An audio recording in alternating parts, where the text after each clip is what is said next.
The new millennium is just around the corner, and id Software is going through some birthing pains. Every project for the last couple ones we had been considering, well, is it time to remake Doom with new technology and all that? At the end of Quake 3, we did have a little bit of an internal spat over where we were going with the next project. The only kind of foregone conclusion was that it was going to be single-player focused because there was a good contingent in the company that wasn't happy with the Quake 3 kind of activity level of gameplay.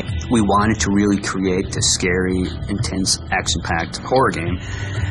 And everybody is much more afraid when they're alone. But there was still debate over exactly what we were going to do.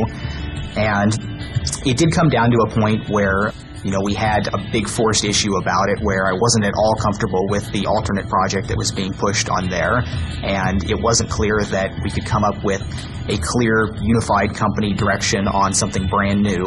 And every project for the last couple ones we had been considering, well, is it time to remake Doom with new technology? John, when he was doing research on what the next generation of technology from id was going to be, came to the conclusion that he was going to be able to realize sort of the vision that he had in his mind's eye when he came up with the original idea for Doom, in that we could use and leverage that technology to really create this intense action horror game and make a really scary version of Doom. Originally, I was opposed to the idea. I was a bit concerned that the team that we had, which was a bit in transition, wasn't going to be able to really push Doom in a direction to sort of live up to the title.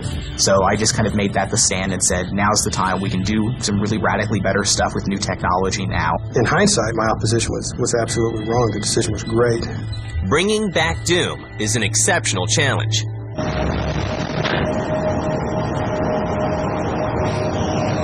We've got you, Dark Star. You are set for lockdown. Welcome back.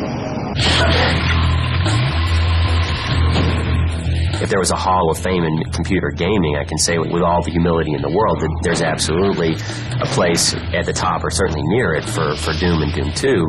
And, there's almost a reluctance to go back and mess with the formula, almost like, a Hall of Fame running back coming out of retirement is going to just sort of destroy his legacy.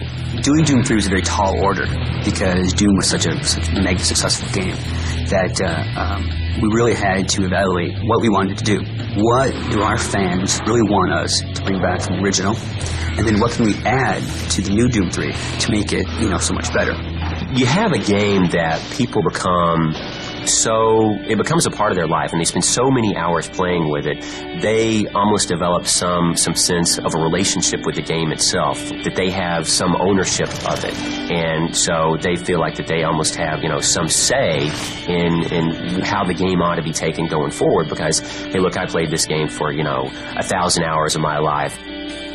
People get obsessive with everything that comes out of id. People are obsessive about id. Id's games are great.